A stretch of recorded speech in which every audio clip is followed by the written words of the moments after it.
Janine Félincil, bonjour, merci de nous recevoir dans le cadre de ce travelling. On connaît de vous le personnage politique, mais vous avez décidé de nous faire découvrir d'autres aspects de votre vie, de votre personnalité. Alors on va démarrer, si vous voulez bien, par l'enfance. Vous êtes qui? Vous naissez où? Dans quelle famille? Écoutez, je suis originaire de La Ciotat, donc j'ai fait finalement très peu de pas pour me développer. Je suis d'une famille de pêcheurs. Mon père était armateur de chalutiers et la mer pour moi compte beaucoup.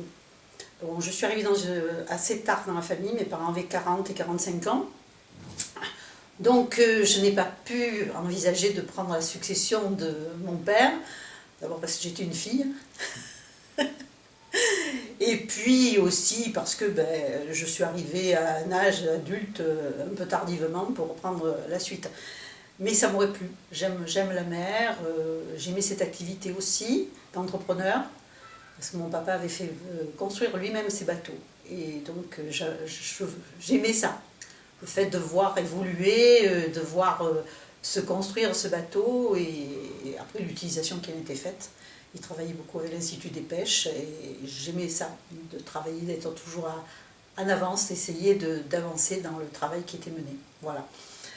J'ai fait mes études à Marseille-Vert, au lycée Marseille-Vert. C'était un des premiers lycées pilotes,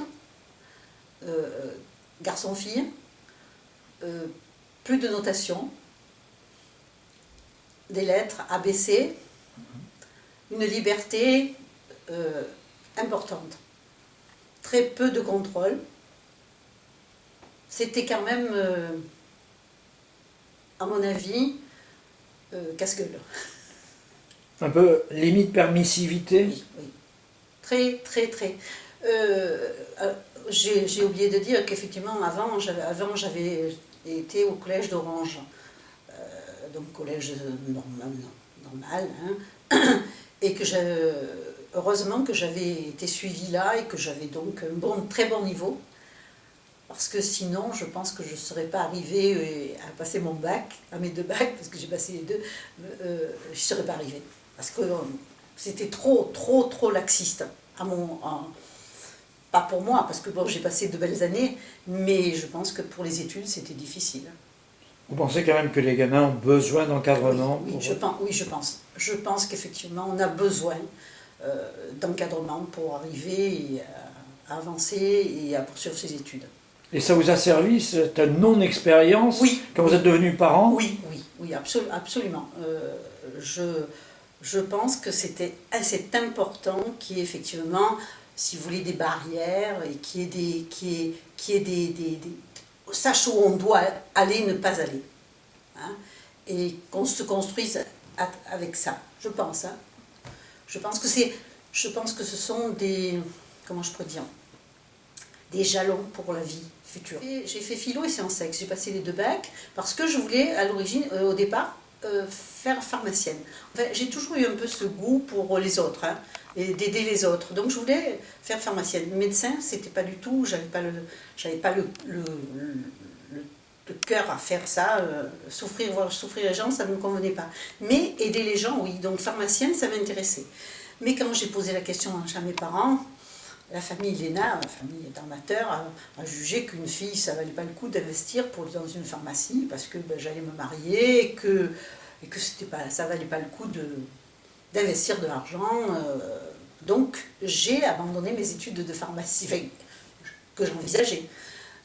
Et j'ai passé tous les concours qui se présentaient pour être indépendante et ne pas plus dépendre de ma famille.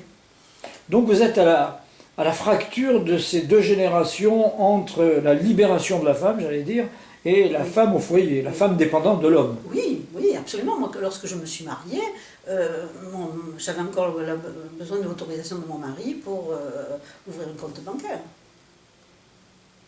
Alors on va très loin dans le temps, mais je vois que vous avez beaucoup de références à De Gaulle dans votre bibliothèque. Oui. Est-ce que c'est ce De Gaulle libérateur de la femme, sous réserve qu'il le soit, mais surtout qu'il leur donnait le droit de vote? Oui. Alors, il fait partie de mes références parce que mon père, effectivement, était un compagnon de la libération. Hein, donc mon père a participé, donc, à travers le travail qu'il menait, puis ses activités secrètes, il a participé. Et bon, donc j'ai été élevée avec effectivement, comment je pourrais dire, c'était un inconditionnel du général de Gaulle. Mon père était un inconditionnel du général de Gaulle, mais dans sa partie, effectivement, pas dans sa partie militaire, mais dans sa partie organisation et, si vous voulez, maintien de la nation, de la France, voilà, de l'idée de la France. Pour lui, c'était quelqu'un de très important.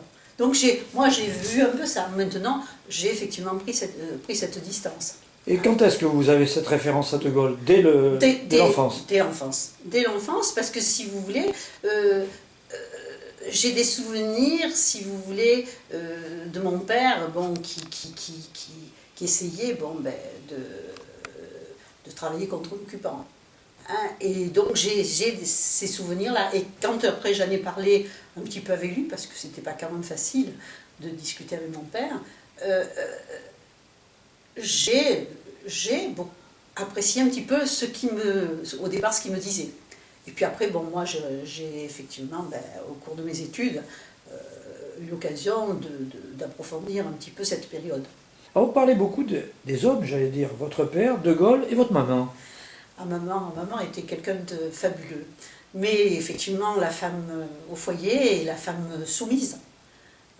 Quelqu'un de très intelligent, qui aurait pu faire, qui a permis, parce que dans la famille de ma maman, elles étaient deux sœurs, et elle était l'aînée, et elle a permis à sa sœur de faire des études. Et elle n'en a pas fait pour permettre à sa sœur d'en faire. Mais c'était quelqu'un de très intelligent, d'émouvant. Voilà. Mais c'était quelqu'un de très effacé et qui a toujours été, bon, quand elle a épousé mon père, elle était veuve. Elle avait déjà une fille qui avait donc 16 ans.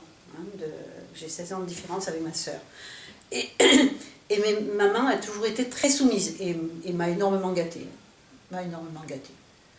Alors revenons à votre choix par défaut, puisque vous me disiez tout à l'heure que vous avez essayé tous les concours qui se présentaient à vous. Oui, j'ai passé le concours de commissaire de police, j'ai passé le concours de juge, j'ai passé le concours des finances. Toujours dans la justice, dans l'ordre? Oui, toujours dans l'ordre. Et alors c'est par hasard que vous réussissez dans la finance? C'est-à-dire que si vous voulez, j'ai réussi le concours de commissaire de police avant celui de... Parce que c'était dans la foulée entre avril et octobre que j'ai passé tous ces concours. Et le premier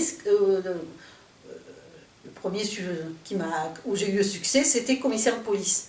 Mais quand je suis allée voir le commissaire de police de La Ciotat, et que avec mon papier de réussite, il m'a découragée. Il m'a dit, écoutez, vous savez, une femme dans la police, c'est vraiment pas encore le jour. Ce n'est pas encore le jour. Vous serez bon. On était deux à avoir réussi le concours, deux filles à avoir réussi le concours. Il m'a dit, vous serez boycottés, vous serez coincés, vous serez dans un milieu qui ne vous permettra pas d'évoluer. Très bien. Eh bien, écoutez, merci pour ce premier volet de votre travelling. On se revoit demain si vous voulez bien.